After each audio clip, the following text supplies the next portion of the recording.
Chaos erupted out of nowhere. I've never seen anything like it. Nearly the whole D-Class Wing overseen by Security Station 3 went nuts. But this wasn't your normal prison riot.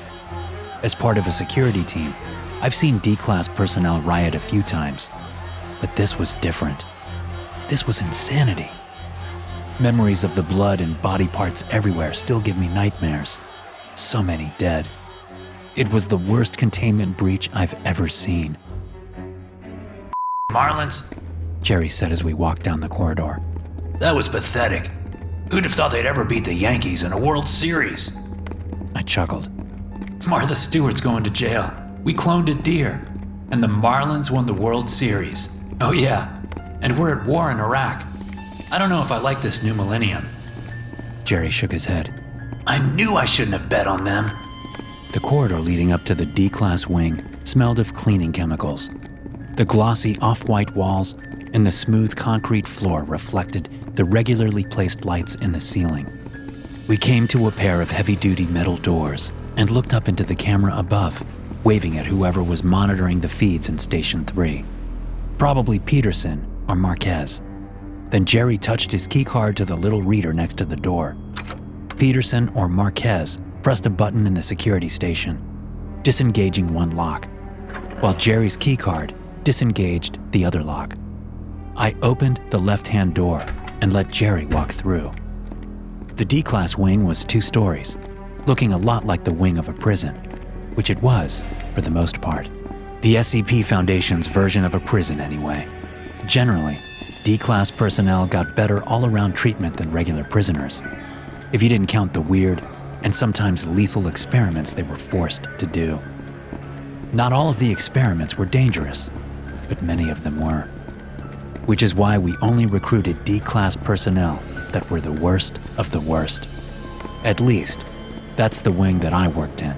It was a holding wing, because once a D-Class person was chosen for an experiment with an SCP, they generally were held under strict protocols to avoid containment breaches.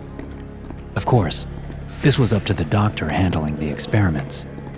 If the anomalous properties of an SCP were fully understood, these strict protocols might not need to be followed. I knew that other wings at other Foundation facilities recruited prisoners who had 5 or 10 years on their sentence, enticing them with early release. Most of those guys and gals did experiments with the less dangerous SCPs, but not here, not this wing. As Jerry and I walked through the doors, I looked around at the cells lining the walls here on the first floor. I could also see up past the railings onto the second floor, which more cells sat, most of them occupied. It was quiet for the most part, aside from the jawing and joking that was always going on between the people in the cells. I looked down to the other end of the long corridor and saw another security team releasing some guys from their cells. They were a good 75 yards away. Who we got this morning, Chippy? Jerry asked me.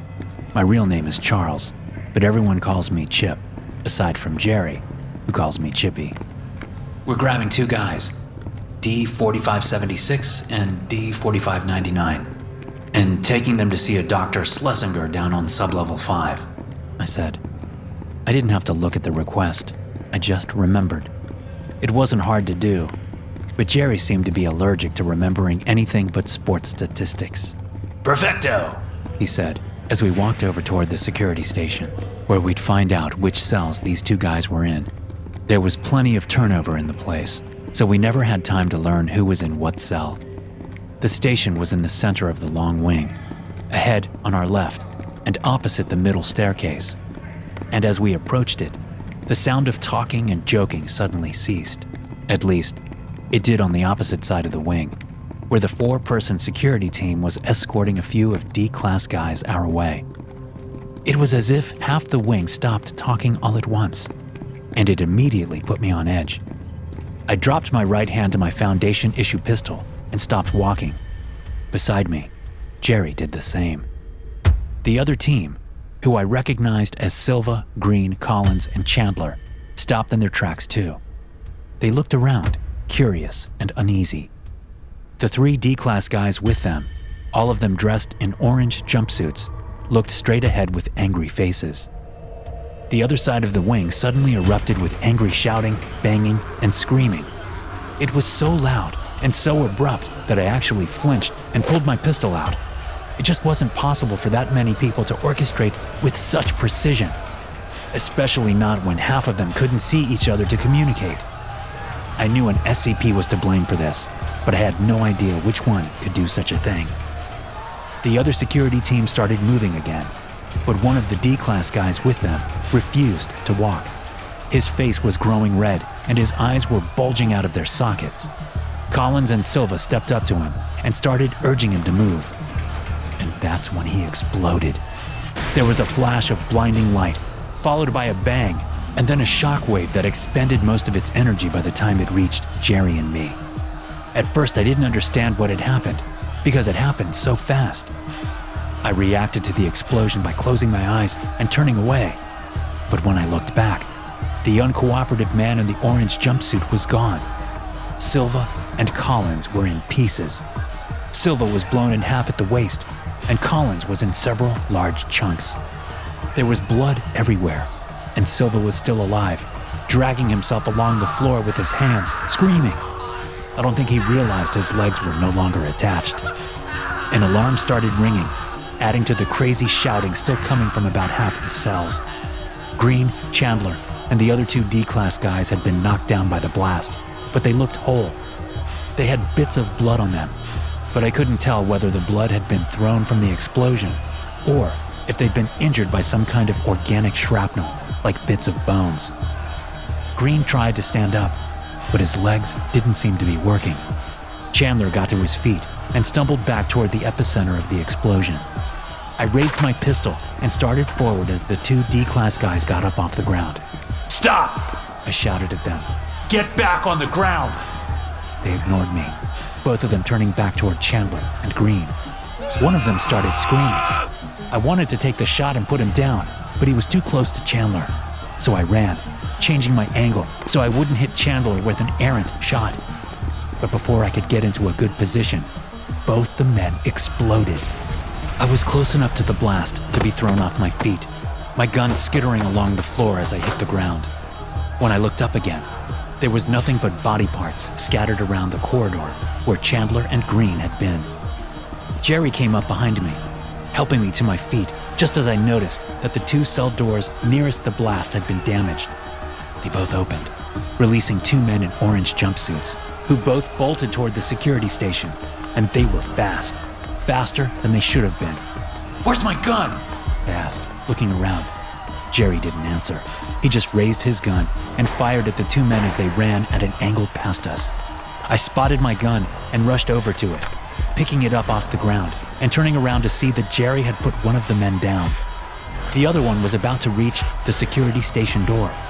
If he was as strong as he was fast, I figured he could break through the door with no problem.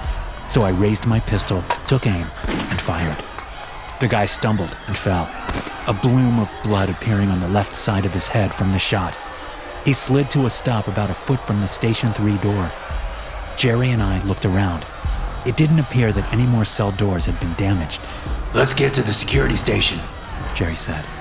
I nodded and turned that way, my eyes going wide and my mouth dropping open.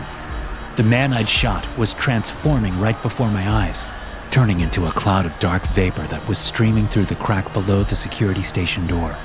Half his body was already gone, while the other half was in the middle of turning. What the hell could do this? Jerry said, frustration apparent in his voice.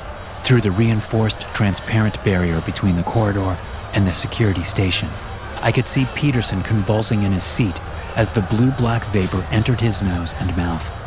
His hands reached out, seemingly of their own accord, and started doing something on the control panel. We need to get out of here, I said. A heartbeat later, all the doors on the far side of the corridor opened. There was no pause, no surprise, and no hesitation. D-Class personnel in orange jumpsuits poured out of these cells. Those on the first floor ran toward us, yelling and screaming. Those on the second floor threw themselves over the railings in their mad rush toward us. I was more than surprised to see that most of them landed uninjured on the first floor. Jerry and I ran as fast as we could, heading back to the set of doors we came through. We had a little bit of a head start. However, It wasn't enough. I extended my pistol behind me, looking over my shoulder and firing a couple of shots at those closest. Jerry did the same. It bought us a few seconds. I turned my head back and saw that the containment door, a foot thick and made of reinforced steel, was coming down in its tracks over the security doors we'd come through. We were close now, but not close enough to stop and put a key card up to the panel, while also waiting for someone from the security station on the other side to grant us access. Even if we could do that before the mob of D-Class personnel made it to us, we'd never be able to do it before the containment door came down. I was just about to give up and turn to fight when the two security doors opened, men in gas masks and full protective gear holding them open for us. Putting all I had into the last few yards, I slid down like a baseball player, making it under the huge steel door with about a foot of clearance over me. And I turned just in time to see Jerry stumble, his arms pinwheeling as an army in orange behind him closed in. His eyes went wide. He knew he was going down, so he used one of his last controlled steps to launch himself forward as the door came down. But it wasn't enough.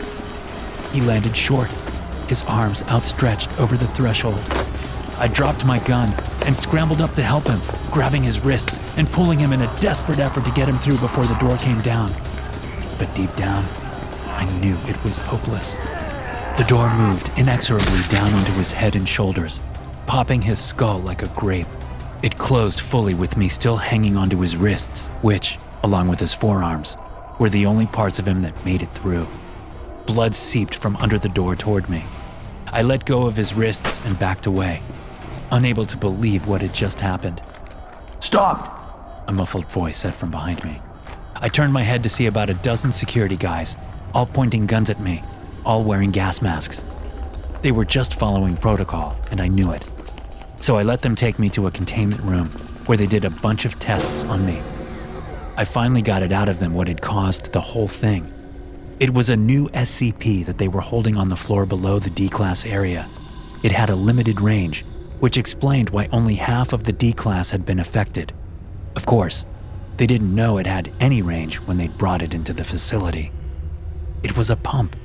A fucking reciprocating pump that's able to affect the limbic system and transform organic material into pretty much anything it wants. I didn't quite understand it all, but the thing apparently is able to make virus-like molecules that get into your body. Once there, they can do whatever the SCP wants them to do, like make men go insane with rage or turn internal organs into explosives. Later, I watched a video of the affected D-Class personnel after I'd escaped the wing. Once they had essentially decimated an entire containment team, the whole wing was torched, burning everyone there alive, whether they were infected or not. I don't know how they got the SCP itself under control, but it's lucky they did. Because once it was clear I hadn't been infected by the molecules this thing released that day, the site director herself told me she almost used the ultimate failsafe, an on-site warhead that would have killed us all, along with the SCP. SCP-2068 is a reciprocating pump discovered by coalition military forces in Iraq shortly after the invasion in 2003. In-place Foundation assets contained the device and brought the item to Site 15 due to the detection of unique electronic signatures. Upon examination, it was discovered that SCP-2068 contained several biological mechanisms of unknown artifice. Testing showed SCP-2068 to be the housing for a biological computer, as well as several other organs linked together by circulatory and nerve analogs. The lead researcher assigned to the SCP deduced its purpose was to draw in energy and resources from the environment to both make various hydrocarbon compounds as well as to make more versions of itself. The immense power of SCP-2068 lies in a protein-sheathed organic molecule deemed SCP-2068-1, which acts much like a virus. SCP-2068-1 can target any organic substance to either make copies of itself, consume for fuel, or build a wide variety of chemical structures. It is also capable of self-propulsion in most fluids as well as air. In addition, it shows a high level of coordination and networking with other instances. so that clusters of SCP-2068-1 may act in concert to either make broad physiological changes, to subsume the consciousness of its living host and replace it with its own, or even to use dead tissue as a vehicle to move and protect itself. SCP-2068-1 is nearly impossible to detect due to its size, as well as the fact that it appears to exhibit polymorphism, changing its own structure as needed. Currently, the only means to detect whether an individual has been infected is through MRI, and only when structures can be detected by either the naked eye or through electromagnetic emissions. Hey guys, thanks for listening. Be sure to subscribe to the podcast for more SCP stories like this one. You can also check out some more episodes from the SCP Experience podcast here. I'll see you in the next one.